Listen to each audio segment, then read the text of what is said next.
S'il vous plaît, abonnez-vous sur RTNA Télévision.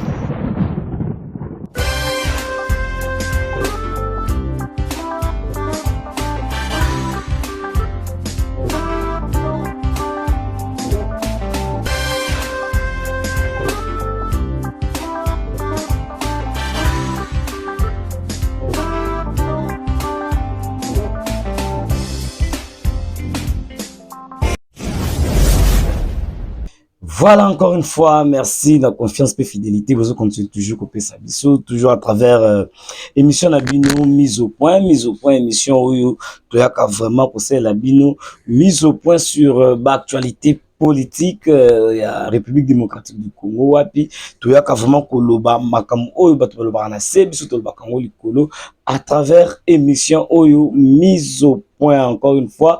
Merci Boza Ebele connecté déjà branché sur RTNA Télévision. Quand on a message dans Sabino donc vous partagez l'émission, vous s'abonner, vous commentaire Nabino surtout bah like Nabino et ça vraiment en tout cas que nous sommes ensemble. Merci Nabana Potonion sur Bisso. Merci Nabana Afrique Mobimba, Europe, Asie, Amérique en tout cas Boza Ebele oyo Boza Nabiso partout dans le monde. Donc tous on a dit sur le lot pendant ça là mise au point sur la question d'actualité biso bino moko boyebi ezalaka déjà na coutumier na biso donc toyaka kolobela ba actualité politique pour que tocha eloko la place nango pour que ata ba maman ba tekaka makala na winze ba comprendre qu'est-ce qui se passe actuellement dans la République démocratique du Congo. Ba maman ba tekaka na winze même bato bazana ba milieu le plus reculé bango pe bayeba évolution ya makambo ndenge ni ezotambola na mboka la biso. Encore une fois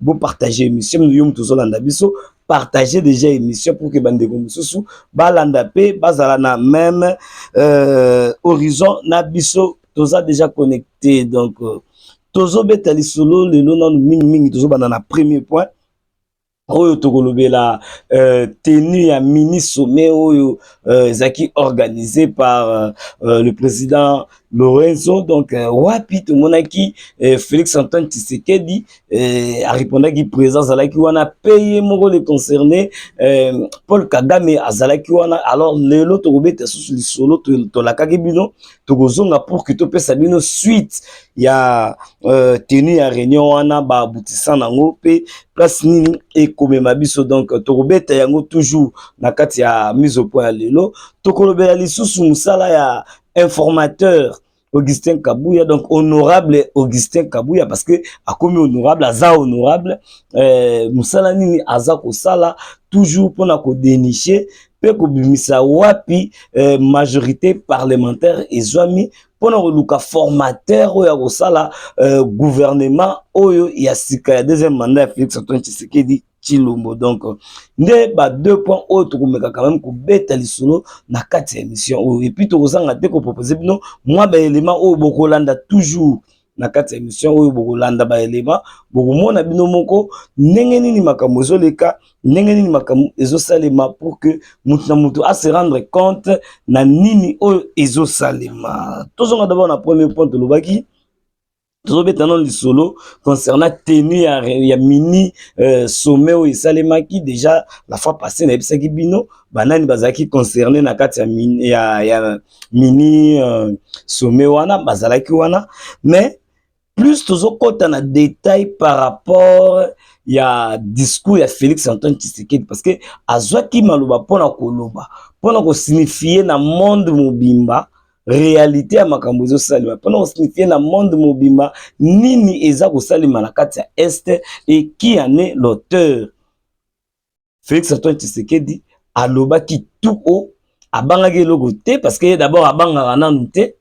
Félix Antoine Tshisekedi a dénoncé alobi que non este oyo bitumba ezokutana este ndenge ba mususu bazolobela que non eza bitumba oyo origine nango ezouta kaka na kati ya République démocratique du Congo. Non, Félix Antoine Tshisekedi a faire voir bango que c'est na mauvaise foi ou encore na envie parce que ba mboka wana bazango bazana na richesse te kasi na kimute mabe na jalousie wana balingi ba profiter na richesse ya République démocratique du Congo pour que bango ba s'enrichir, bango na ba père na bango. Donc tant que ba bango, c'est-à-dire le Rwanda, ba Rwandais.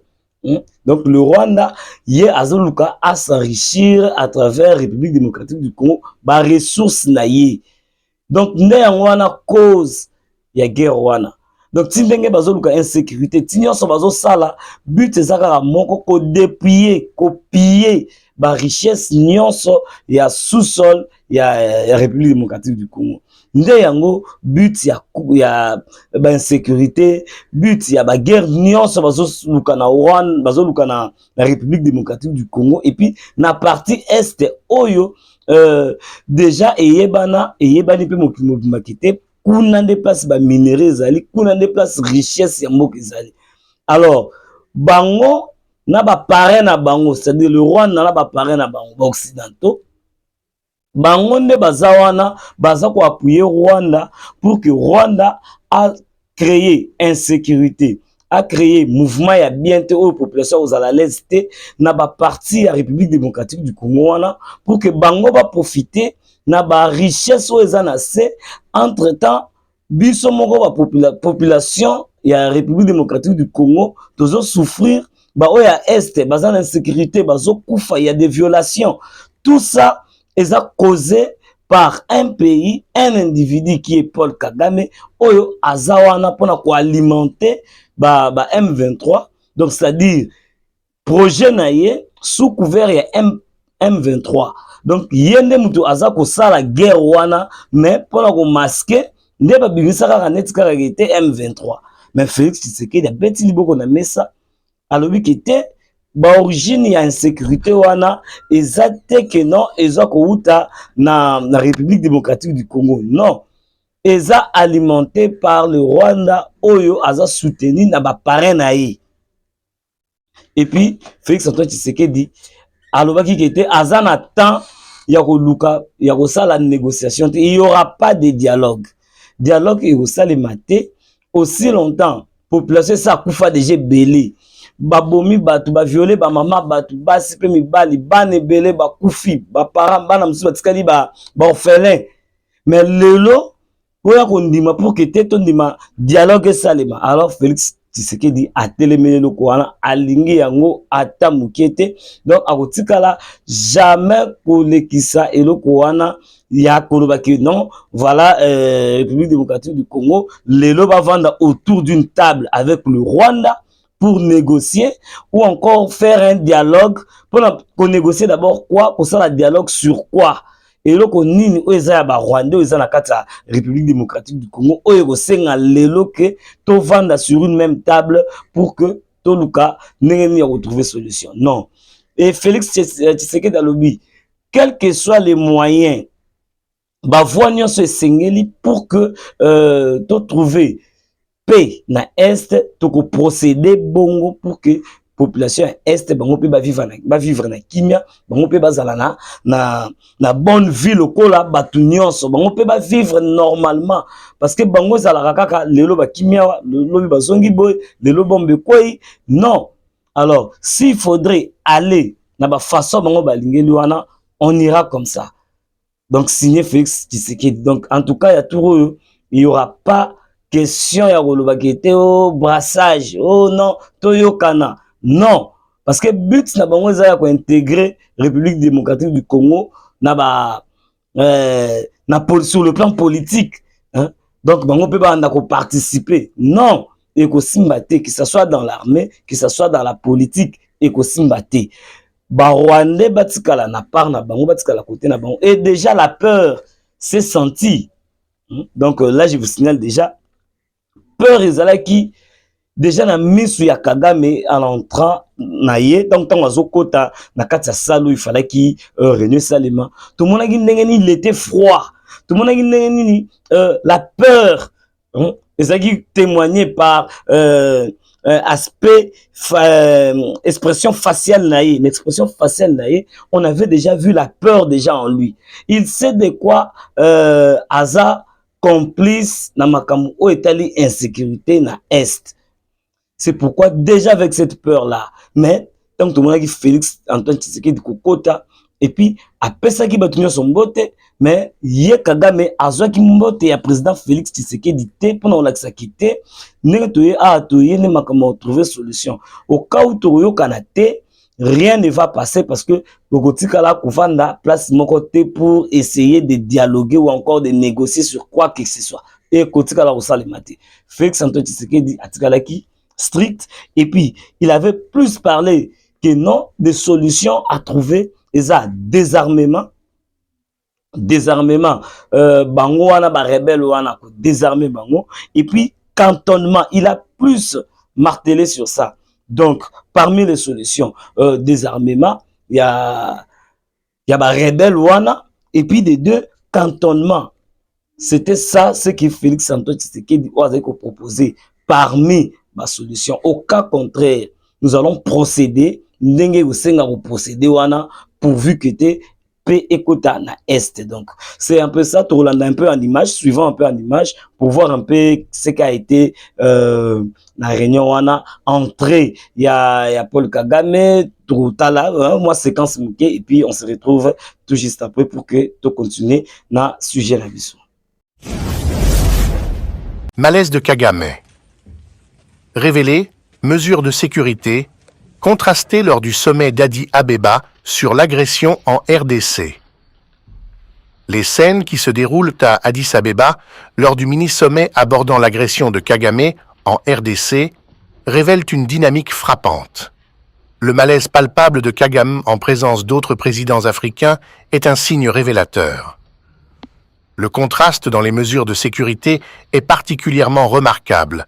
La nécessité pour les gardes du corps, rapprochés de Kagame, de rester à proximité, le distingue de ses homologues comme Ruto et Ramaphosa, qui semblent plus à l'aise sans de telles dispositions de sécurité visibles. La sécurité renforcée autour de Kagame soulève des questions sur les raisons sous-jacentes de cette précaution. Alors que d'autres dirigeants participent au sommet avec une attitude apparemment ouverte et confiante, le malaise de Kagame parle de lui-même. Il suggère une conscience de sa participation à de nombreux crimes, créant une atmosphère de vulnérabilité. La perception que quiconque pourrait menacer sa position est évidente dans la nécessité de mesures de sécurité strictes. Cette observation suscite une réflexion critique sur le leadership de Kagame et l'impact de ses actions sur la stabilité régionale. Si un dirigeant se sent obligé de maintenir une présence de sécurité aussi visible, cela soulève des préoccupations concernant les dimensions éthiques et légales de son comportement. Voilà, Tomoni, voilà. Tomoni Bissonio son nengeni entrée timide, il y a Paul Kagame, la peur. Zala qui vraiment même sa façon de faire les choses, sa façon de marcher, Kobanga Kobanga ne bandité parce que Arobanga bien parce que ceux qui arosilis arotika au déranger est la République démocratique du Congo on va frapper fort parce que déjà pendant que yé azalaki na réunion kuna armée na ye ba waki bombe ba bombarder na aéroport ya Goma.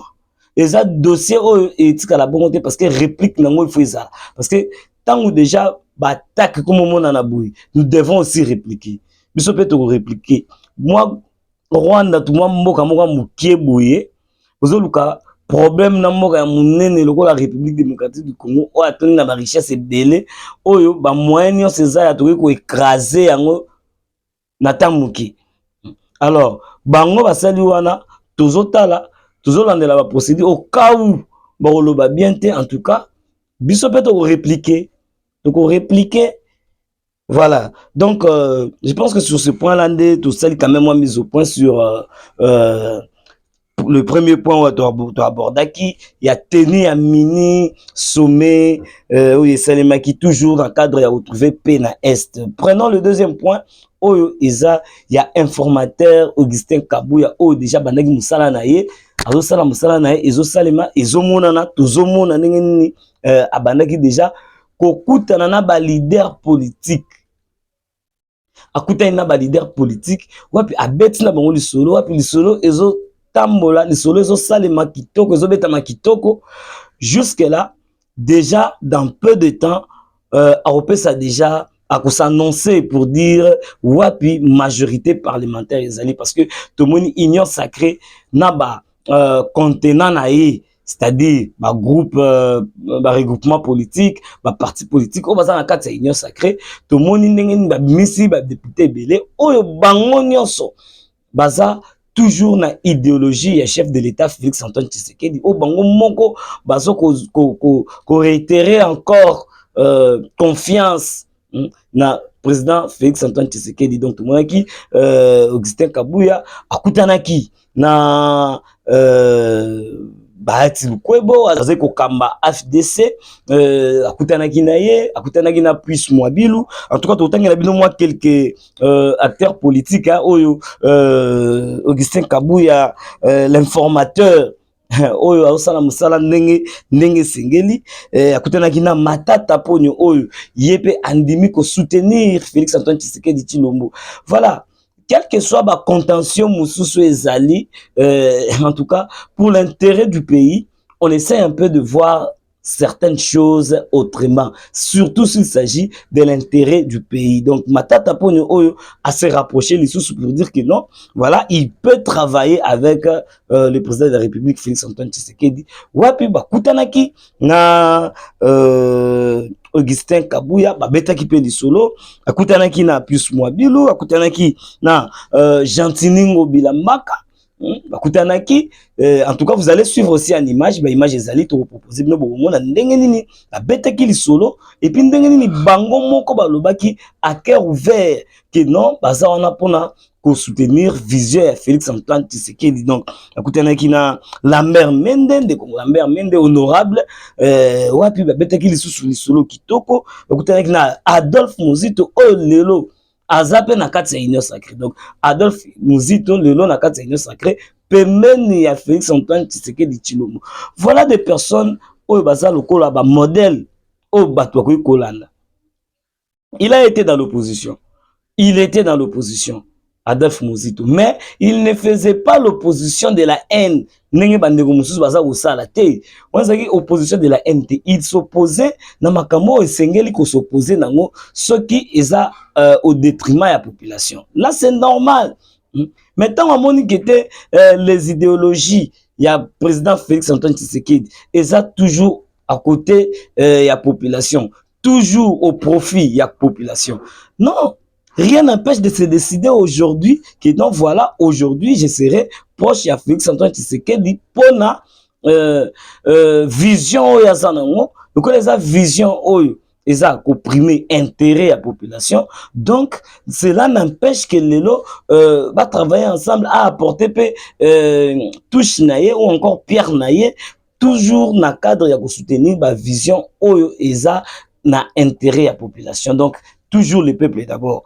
Donc, Adolphe Muzito, vous allez suivre aussi en image, mwana Augustin Kabouya, akendaki lisusu, akutanaki na Adolphe Muzito, toujours pour nous remettre lisolo, na cadre toujours, il y a qu'on s'informer, peu koyeba, place nini, majorité parlementaire, et zalito la non image, et puis nous allons rentrer tout juste pour clôturer avec mise au point et à l'élo. C'est parti. Le regroupement AFDC Alliés est venu présenter la liste de ces 36 députés nationaux, mais aussi de ces 76 députés provinciaux qui rentrent dans le panier de la majorité devant accompagner son Excellence, Monsieur le Président de la République, Félix Antoine Tshisekedi Tshilombo. Alliance et Action pour l'État de droit a eu un sigle, a eu à être reçu par l'honorable informateur Augustin Kabouya, auquel les membres du regroupement ont confirmé leur appartenance à la majorité parlementaire, le groupe politique qui, au sein de l'Assemblée nationale, soutient la vision et le projet porté par le président de la République, Félix Antoine Tshisekedi Tshilombo. Nous sommes venus voir l'informateur pour confirmer justement que nous sommes partis membres de l'Union sacrée et que nos députés vont constituer la majorité qui va soutenir la politique du président de la République. Puis nous avons été invités pour discuter avec l'informateur, M.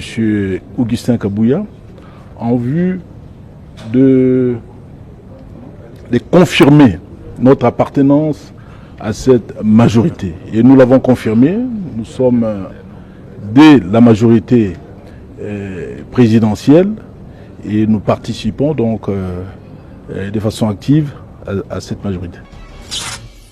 Tous les députés élus de notre regroupement sont les députés du président de la République. Je crois que les choses doivent être claires dans la mesure où nous voulons vraiment pour le président de la République une véritable majorité. Une majorité non seulement compacte, une majorité qui va s'assumer en tout lieu, en toutes circonstances, qui va s'aligner dans la volonté du président de la République pour que le président puisse réussir son mandat que son peuple lui a offert.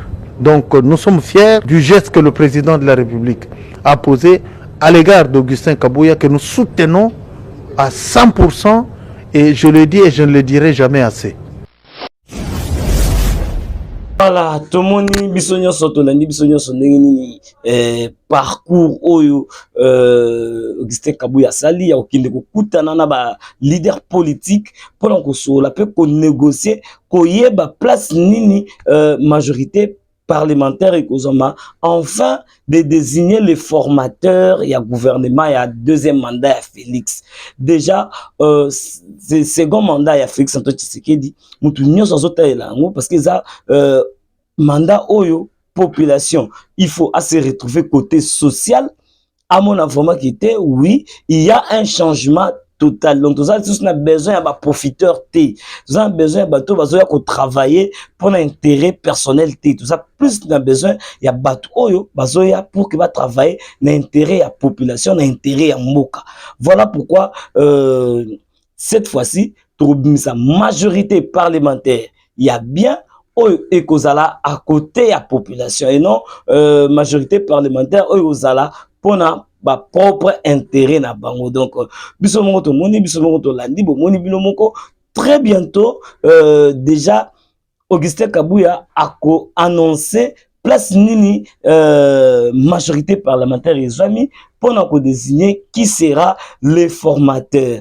To moni bon azotambola na nous na nécessité ba te belé bazo zela ba mon alisus qui était à Kenya côté na ndeko Vitel Kamerhe, parce que Vitel Kamerhe il y a une plateforme mususu o ya créé au sein de l'Union sacrée. Ne ebele bazo zela totala akozonga lisusu Augustin Kabouya akene akutana na Vitel Kamerhe pour que basolola baye banengeni ya dénicher place nini majorité parlementaire et amis tozotalela tozojimele tozawana toujours système ya lisu likola lisu tokozonga lisusu kaka na mise au point pour l'hôtel Sabino. Qu'est-ce qui se passe? Et très bientôt déjà, Augustin Kabouya a reçu ça déjà la mission nae oyo et puis a annoncé officiellement majorité parlementaire et amis wabi. Donc ça n'est fini avec mise au point à l'élo dans vos équipes belé vous partager mission vous aimer bas commentaire nabino et surtout vous s'abonner les sous sauvagement pour ne rien rater sur mise au point nyonso oyo tukobanda kosela bino. Donc grand merci na Mike Ndenga depuis France, merci na yo, merci na Will Kofret, Will Bukeni, il peut toujours dans la depuis France. En tout cas vous êtes belé. Jean-Roger Finda depuis Suisse, merci. En tout cas vous êtes belé. Donc vous partager l'émission, vous liker, vous s'abonner les sous massivement et puis bah commentaire na bino pour l'exécuter ensemble tout ça pour évoluer ndenge singeli. Donc ngana bino tukutani au prochain numéro. Ciao.